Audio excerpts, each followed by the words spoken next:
uma segunda pátria, se o Brasil quiser me receber assim. Professora Nelly, por favor, professora, pergunta da senhora.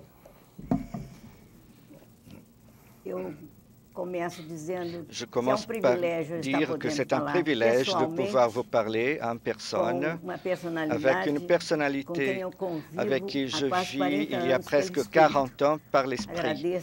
Je remercie tout ce que votre sagesse nous a apporté.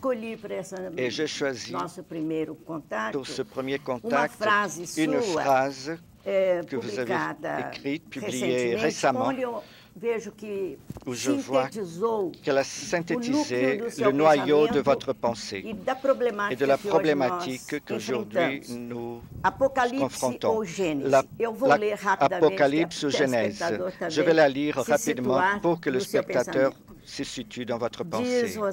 Vous dites, une culture cybernétique est en voie de s'épanouir, même qu'elle ne puisse être atteinte pour quelques-uns. Il s'agit d'une révolution radicale qui marque le surgissement d'une société post-industrielle et qui implique la naissance d'une nouvelle pensée. La culture cyber est simultanément destruction et genèse. Et finit avec une question, par une question. Cette culture s'unira-t-elle au mythe fondateur de l'arbre de la connaissance? Alors, c'est en ce moment où nous sommes. Je voudrais que vous parliez, que vous nous disiez votre opinion. Est-ce que c'est un moment de destruction ou de genèse? Oui, tout d'abord, Primeiramente, eu gostaria de dizer que, muitas vezes, os momentos de gênese ou de metamorfose são momentos que contêm a destruição. A gênese de uma borboleta começa na crisálida pela autodestruição da lagarta que está lá dentro. E essa autodestruição é inseparável da autocriação de um ser totalmente novo, que, no entanto, é o mesmo, mas que terá asas e poderá voar.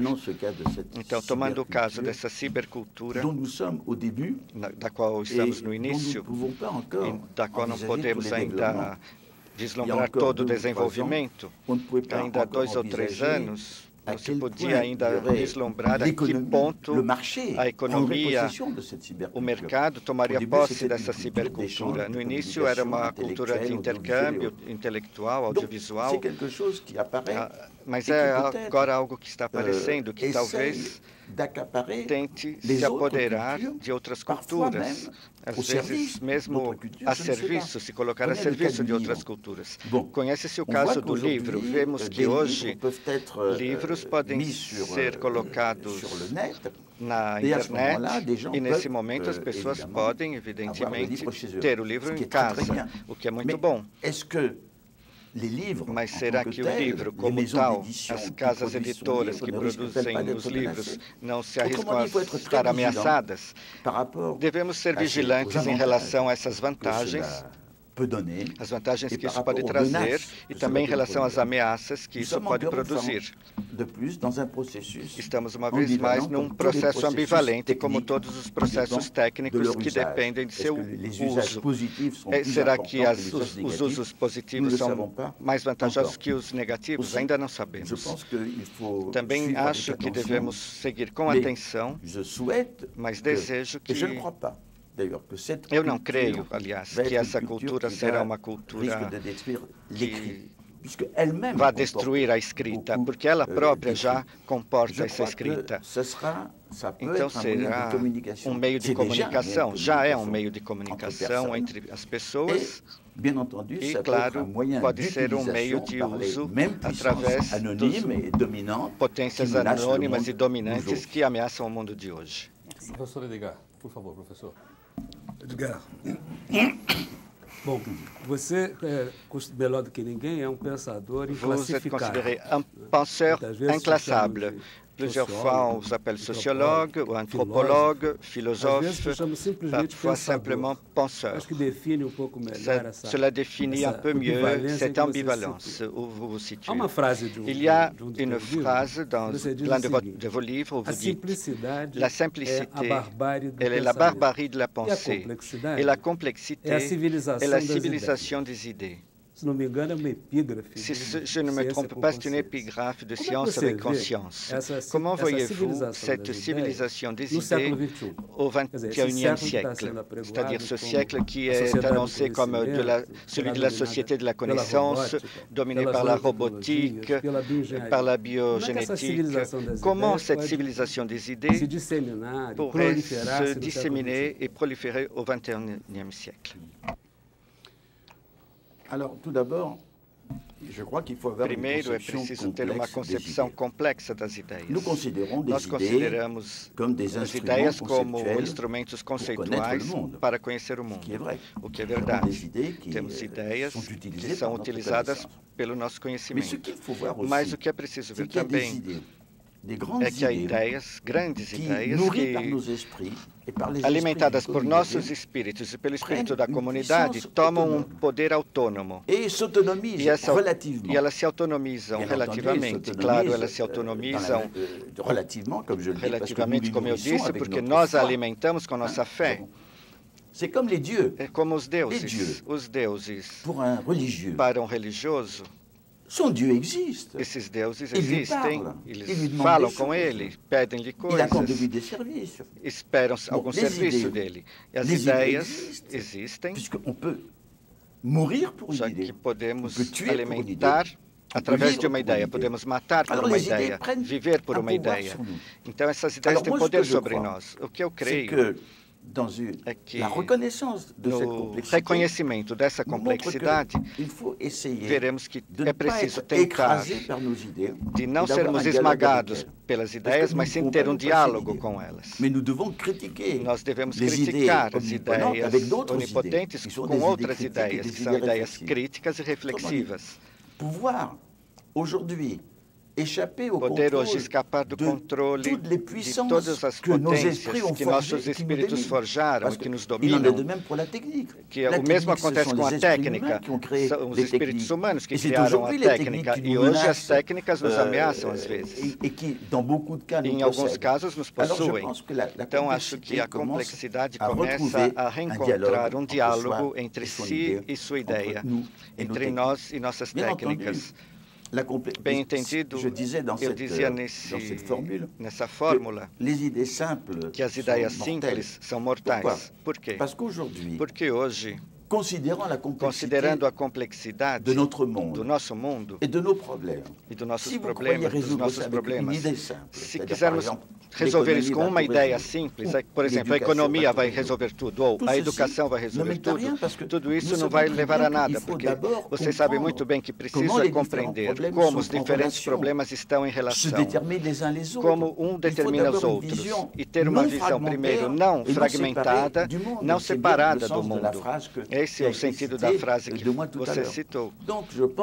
Então, penso que o pensamento complexo serve para que evitemos uma cegueira que, na época atual, pode ser muito perigosa para a humanidade. Nós vamos fazer um intervalo no Roda Viva. Hoje nós estamos conversando aqui com o filósofo Edgar Morin. Daqui a pouco nós voltamos.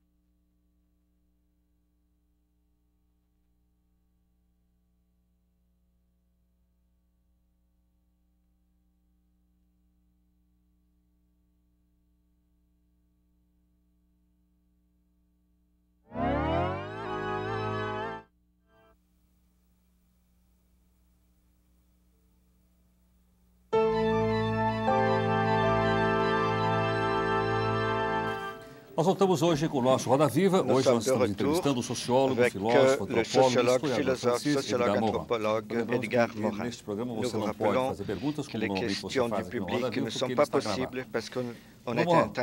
Agora há pouco, durante a primeira parte do programa, vários aqui dos entrevistadores perguntaram ao senhor a respeito do futuro do século XXI, esse século XXI deverá se organizar, tanto no plano material como no plano das ideias. Au plan matériel et au plan des idées. Eu tenho também uma pergunta nessa direção, J'ai aussi une question dans ce sens. Quando um jovem nos perguntar